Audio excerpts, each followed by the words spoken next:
राम राम। देखिए, मैंने कल आपको बताया था कि प्रधानमंत्री नरेंद्र मोदी अब जिस रास्ते पर आगे बढ़ रहे हैं वो ट्रंप के लिए बहुत बड़ी बड़ी परेशानियां खड़ी करने वाला है। अब ट्रंप ने कमाल तो किया है, ट्रंप ने दुनिया बदल दी है। यही वो चाहते थे कि दुनिया बदल दे, लेकिन जिस तरह से वो दुनिया बदलना चाहते थे वो नहीं हो पा रहा है। हो गया है उल्टा। कितना उल्टा हो गया है इसका अनुमान लगाइए। इतना उल्टा हो गया है कि चाइना कह रहा है कि भारत की सोवरेनिटी को कोई थ्रेट नहीं दे सकता है। अकल्पनीय कर दिया है।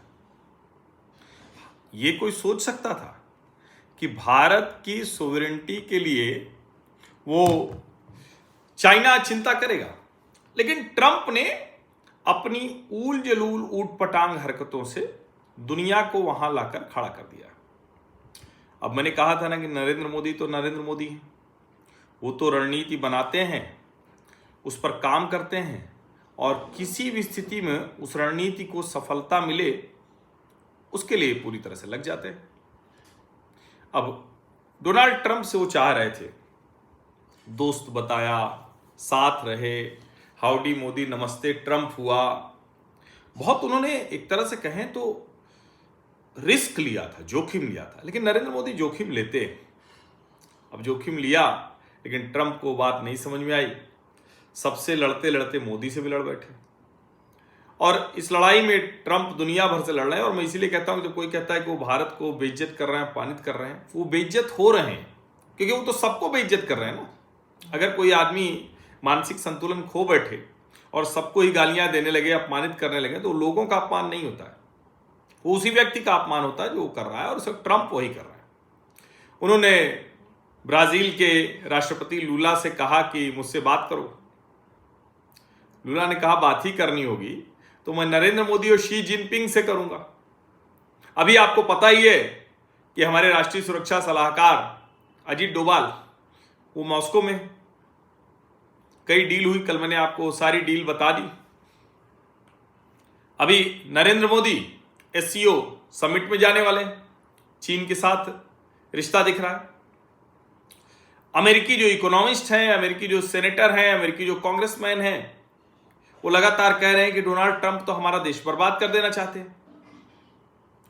इसके बीच में इजराइल के जो प्रधानमंत्री बेंजामिन नेतन्याहू हैं, वो कह रहे हैं कि भाई हम भी आने वाले हैं भारत। तो एक तरह से भारत के साथ दुनिया के सारे देश गोलबंद हो रहे हैं। और ये जरा देखिए, ये प्रधानमंत्री नरेंद्र मोदी, उन्होंने ये लिखा है, had a good conversation with President Lula, thanked him for making my visit to Brazil memorable and meaningful. We are committed to deepening our strategic partnership including in trade, energy, tech, defense, health, and more. A strong people-centric partnership between global South nations benefits everyone. Narendra Modi स्पष्ट हैं, global south का नेतृत्व कर रहे हैं, उसकी आवाज बन रहे हैं और उसमें पीछे नहीं जाने वाले। वो कह रहे हैं कि हमने राष्ट्रपति लूला का धन्यवाद किया कि उन्होंने मेरी ब्राजील यात्रा को बहुत शानदार, यादगार बनाया, सार्थक यात्रा रही। हम दोनों देश एक रणनीतिक साझेदारी के तहत आगे बढ़ेंगे, कारोबार में, ऊर्जा में, तकनीक में, रक्षा में, स्वास्थ्य में और दूसरी में।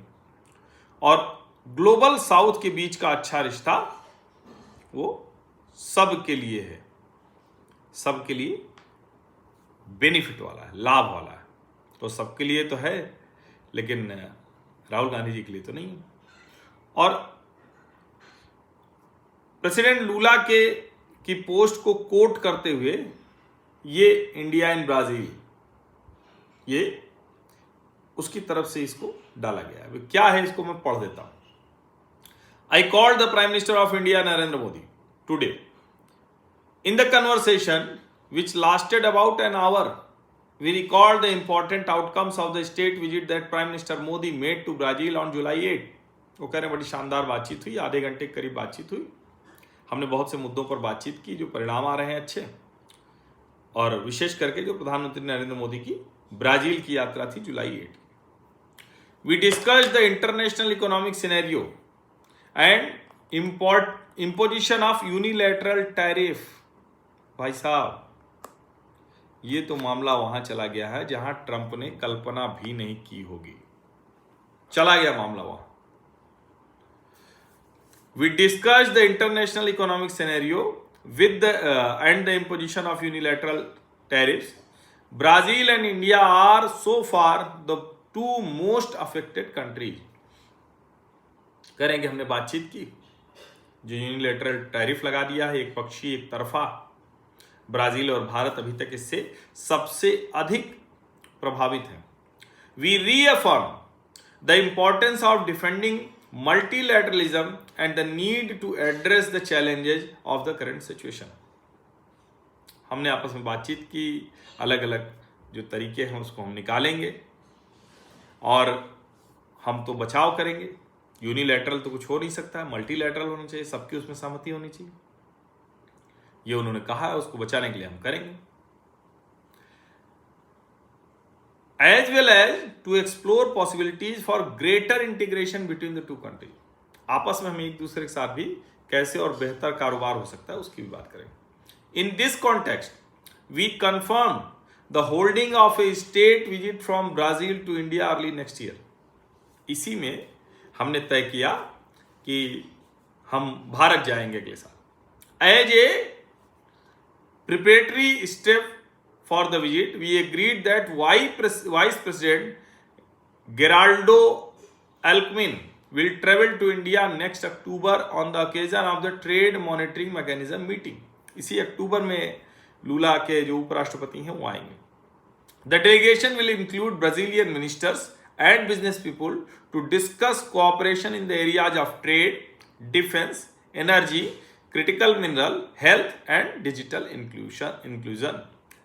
कारोबार में, रक्षा में, ऊर्जा में, क्रिटिकल मिनरल जो है, खनिज हैं जो उन पर, स्वास्थ्य, डिजिटल इंक्लूजन, सब में। We also record the goal of increasing bilateral trade to over $20 billion by 2030। $20 billion का कारोबार हम करेंगे 2030 तक। To this end we agreed to expand the scope of the agreement between MERCO, Mercosur and India, MERCO, and India.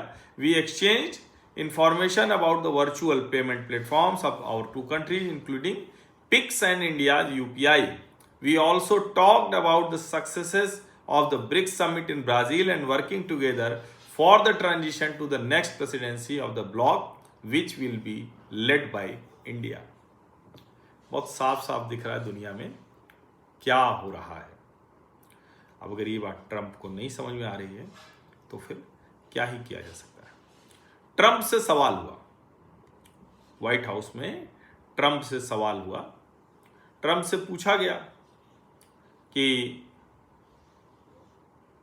कौन जो है वो जिस तरह से हो रहा है तो उसमें क्या अब जो ट्रेड निगोशिएशंस हैं वो थोड़ी तेजी में बढ़ जाएंगी। उन्होंने कहा कि नो। उन्होंने कह दिया कि अब कोई ट्रेड नेगोशिएशन फिलहाल नहीं होगी। ठीक है, अब ये भी देख लेते हैं। इसका मतलब कि 25 अगस्त को जो अमेरिकी टीम आने वाली थी वो अमेरिकी टीम अब नहीं आएगी। ये सवाल है ना, अगर ऐसा कह रहे हैं तो फिर वो अमेरिकी टीम नहीं आने वाली। अब अमेरिकी टीम नहीं आने वाली तो इसका मतलब कि मामला और आगे चला गया है। ये जरा समझिए। और मेरा बड़ा स्पष्ट मानना है कि नरेंद्र मोदी अब इस मामले में पीछे नहीं जाने वाले हैं।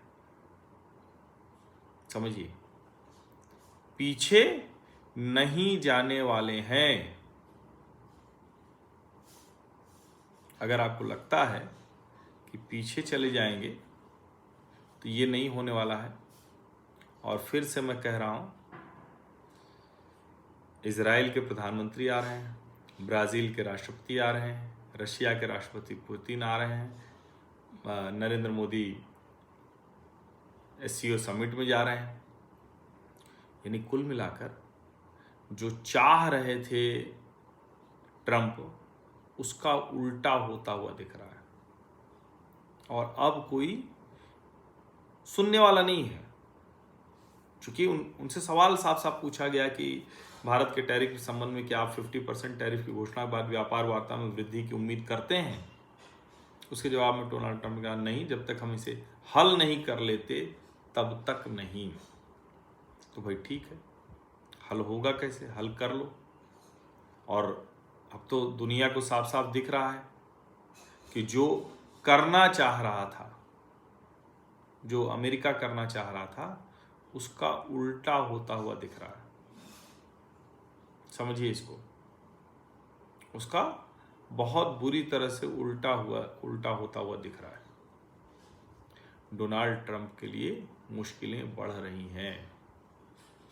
अब अगर विवाद सुलझने तक बात नहीं होगी तो विवाद तो नहीं सुलझने वाला है भाई। जिस तरह से लूला ने कहा कि मैं क्यों ट्रंप से बात करूंगा, मैं प्रधानमंत्री मोदी और राष्ट्रपति शी जिनपिंग से बात करूंगा, दूसरे राष्ट्रपतियों से बात करूंगा, तो फिर उनको कोई दिक्कत तो है नहीं। समझिए इसको आप। अब ट्रंप का 50% का टैरिफ आ गया है। कोई कह सकता है कि क्या हम भी टैरिफ लगाएंगे। थोड़ा इससे बचना चाहिए। ये इतनी जल्दबाजी में ये नीतियां तय नहीं होती हैं। हमको बड़े सलीके से उन कंपनियों को अपने यहाँ रखना है, हमें भगाना नहीं है, ये आप समझ लीजिए। हाँ, जहाँ हमें लगेगा, जैसे ये पेप्सी कोला और ये मैकडोनल्ड, इस तरह की जो चीज़ें हैं, इस पर बिल्कुल लगाइए, जम कर लगाइए, इसमें कोई कसर नहीं छोड़ना है। समझिए। अब भारत निश्चित तौर पर ये जो कोशिश करेगा कि ये नए मार्केट खोजें, सब कुछ करें, लेकिन अमेरिका को वो एकदम से रिप्लेस नहीं कर सकता है, इग्नोर नहीं कर सकता है। और ब्रिक्स को और मजबूत करना पड़ेगा। अब देखिए, ट्रंप चूंकि बड़ा दूसरे टाइप के आदमी, हो सकता है कि कहें कि क्वाड में कुछ नहीं करेंगे, लेकिन भारत को ये संतुलन भी बता के चलना है। और मैं बार बार एक बात कहता हूं कि देखिए, चीन है, चीन के प्रति हम कोई भरोसा नहीं कर सकते। समझिए इसको। और जिस तरह की स्थितियां हैं, उसमें चीन कब पलट जाएगा इसका भी कोई भरोसा नहीं। लेकिन अगर पाकिस्तान ट्रंप के सामने नतमस्तक है, लेटा हुआ है, तो क्या चीन को भी कुछ समझ में नहीं आ रहा होगा, या उसको लगे कि नहीं, रणनीतिक तौर पर ही। अब भारत में क्या है कि भारत की इकोनॉमी जो 4.25 लाख करोड़ डॉलर की है, उसमें 60% हिस्सा घरेलू खपत से है। 60% हिस्सा। तो हम इसीलिए हम कह रहे हैं ना कि जो हमारी स्थितियां वो इसी तरह से। और नीति आयोग की रिपोर्ट क्या कहती है कि मिडिल क्लास करीब 50 करोड़ लोगों का हो गया। उनकी खरीद की क्षमता कैसे बढ़ रही है कि 2030 तक 250 बिलियन डॉलर तक पहुंच सकती है। समझिए, बड़ी तेजी में स्मार्टफोन, लैपटॉप का मार्केट बढ़ रहा है, दूसरे जो मार्केट हैं वो बढ़ रहे हैं। तो आसान नहीं है, लेकिन हाँ, ये एक रास्ता है। और आगे जिसको कहते हैं ना कि एक स्थिति ये बनेगी कि दुनिया के दूसरे देश से तैयार होंगे, और अमेरिका भी दबाव बना रहा है। अमेरिका भी लगातार ट्रंप पर दबाव बना रहा है, क्योंकि ऐसा नहीं है ना कि अमेरिका जो है वो यूं ही सब कुछ करता रहेगा।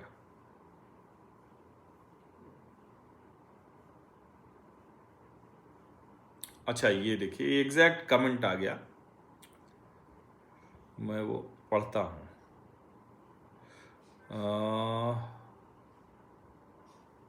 China's opposition to the abuse of tariff is consistent and clear।